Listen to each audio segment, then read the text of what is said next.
कुनै पनि योजना बिना केही दिनको लागि भनेर सुरु गरेको त्यो लकडाउन जब हप्ता हुँदै महिनासम्म तन्किँदै अनि अनिश्चितकालको लागि जारी गर्यो, कोही पनि मान्छे यो महामारीको लागि तयार थिएन। अब कर्पोरेट अफिसेसदेखि लिएर सरकारी कार्यालय अनि त्यसपछि यो शैक्षिक संस्थाहरू सबैले अब घरबाटै आफ्नो काम गर्न नयाँ नयाँ योजना नयाँ नयाँ तरिकाहरू खोजिरहेका थिए।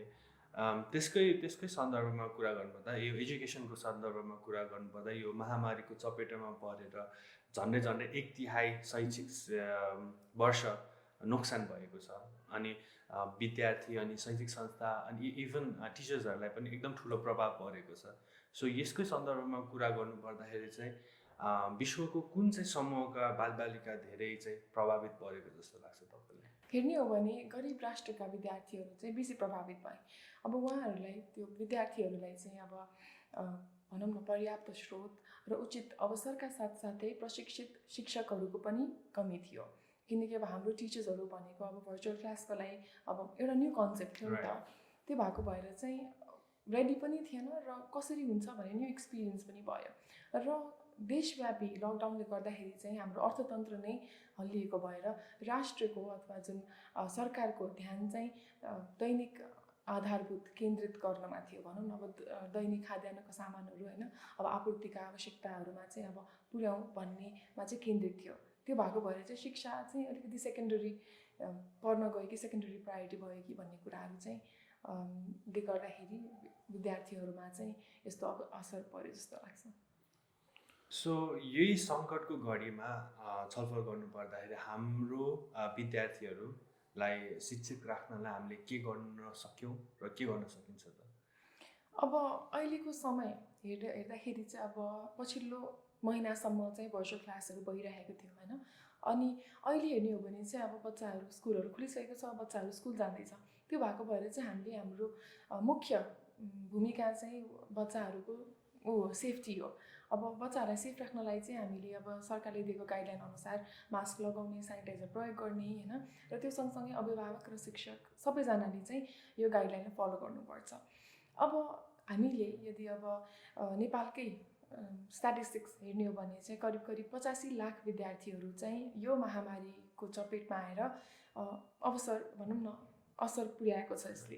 भनेपछि अब यदि तपाईँले अब यदि वर्ल्ड ब्याङ्क विश्व ब्याङ्कको तथ्याङ्क हेर्नुहुन्छ भने जुन प्राइमेरी स्कुलका बच्चाहरू छन् र जुन पोभर्टी रेट भन्छ त्यो चाहिँ अहिले 53बाट बढेर 63% पुगिसकेको छ।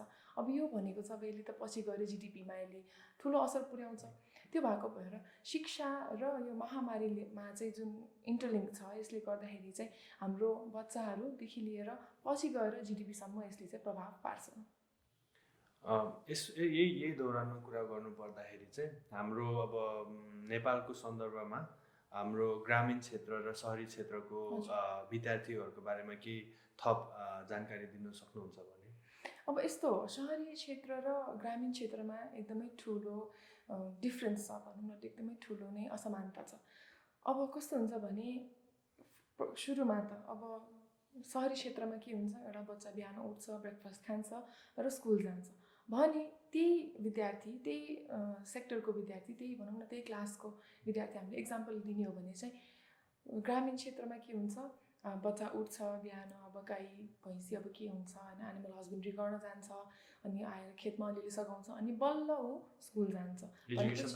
प्रायोरिटीमा थिएन। अब र त्यो त भयो बच्चाहरूको डिफ्रेन्स। अब हामीले पेरेन्ट्समा डिफ्रेन्स हेर्ने हो भने चाहिँ शहरी क्षेत्रका पेरेन्ट्सहरू चाहिँ अलिकति अवेर छन्। उहाँहरूलाई थाहा छ शिक्षाको कति महत्त्वपूर्ण छ पछि गएर भनेर चाहिँ उहाँहरूले चाहिँ बेसी जोड शिक्षामा दिन्छ भने त्यही पेरेन्ट्सहरू चाहिँ ग्रामीण क्षेत्रका कस्तो हुन्छ भने अलिकति हात बढाइदिए हुन्थ्यो होइन, घरका कामहरू बेसी गर्नमा प्रोत्साहित गर्छन् होइन, घरको काम पनि आउनुपर्छ भन्ने टाइपको पेरेन्ट्सहरू पनि हुन्छ। त्यो भएको भएर चाहिँ हामीले यदि बच्चाहरूलाई तुलना गर्ने हो भने चाहिँ शहरी र ग्रामीण क्षेत्रका बालबालिकाहरूमा धेरै नै भनौँ न अन्तर छ। र यो अन्तर चाहिँ कस्तो भयो भने महामारीले अझै नै पुसब्याक गर्यो जस्तो लाग्छ मलाई। किनकि कस्तो हुन्छ भने शहरी क्षेत्रमा ल्यापटप छ, घर घरमा फोन छ, अनि इन्टरनेटको एक्सेसिबिलिटी पनि छ। त्यो भएपछि कस्तो भयो, शिक्षामा पहुँच भयो। तर ग्रामीणमा के छ, अब इन्टरनेट छ, डेटा चल्छ चल्दैन, अब नेटवर्क नै कति फ्लक्चुएट भइरहेको हुन्छ भने चाहिँ हामीले इन्टरनेट पनि हामीले हेर्न सक्छौँ कतिको चाहिँ एक्सेस छ छैन भन्ने कुराहरूमा अगेन यसले चाहिँ पुसब्याक गर्छ जस्तो लाग्छ मलाई। यो हो अब शिक्षण गरिबीको नतिजा। जब एजुकेसनलाई प्रायोरिटी नै नदिँदा त्यो त स्वाभाविकै भयो। अब अहिलेको सन्दर्भमा कुरा गर्नुपर्दा विद्यालयहरू खुला भइसकेका छ, विद्यार्थीहरू स्कुल नै जानु थालिसकेका छन्। अब यस्तो बेलामा त जोखिम झन् बढेको छ। सो यस्तो बेलामा चाहिँ हामीले ध्यान दिनुपर्ने कुराहरू चाहिँ के हो जस्तो लाग्छ तपाईँलाई? तपाईँले भनेको अनुसार विद्यालय खुलिसकेको छ र विद्यार्थीहरू चाहिँ अहिले विद्यालय गएर फिजिकली उहाँहरूले क्लास लिइराख्नु भएको छ।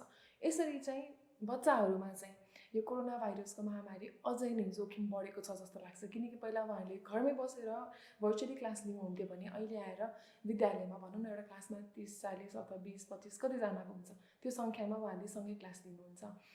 यो अवस्थामा चाहिँ हामीले अझै सतर्क हुनुपर्छ र सुरक्षा सावधानी अझै अपनाउनुपर्छ र यसमा चाहिँ टिचर्सहरूको रोल अझै बेसी महत्त्व हुन्छ। किनकि अब क्लासमा बस्दाखेरि बच्चाहरू अलिकति इन्सेन्सिटिभ हुन्छ, उहाँहरूलाई थाहा छैन अब रोग व्याधिको बारेमा। त्यो भएको भएर चाहिँ शिक्षकहरूले चाहिँ अब मास्क लगाइरहेको छ कि छैन होइन, अब पिरियडिकली अब आधी घन्टा 1 घन्टामा भनौँ न साबुन पानीले हात धुने कुराहरूमा चाहिँ जोड दियो भने चाहिँ बच्चाहरू चाहिँ कोरोनाबाट अलिकति सेफ हुन्छन् जस्तो लाग्छ।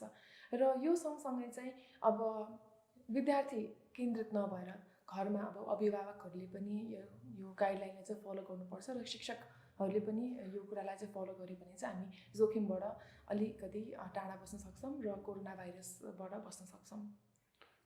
त्यही यो कोरोनाबाट बस्नको लागि शैक्षिक संस्थाहरू मात्र होइन कि हामी as a nation, as a whole nation हामीले चाहिँ प्रिभेन्टिभ मेजर्सहरू चाहिँ अप्नाइरहनुपर्छ। So thank you so much for sharing your views on यो एजुकेसन अमिड्स दिस पेन्डेमिक। तपाईँको विचार, तपाईँको तर्कहरू सुनेर ज्यादै खुसी लाग्यो। हजुर, thank you so much. Thank you.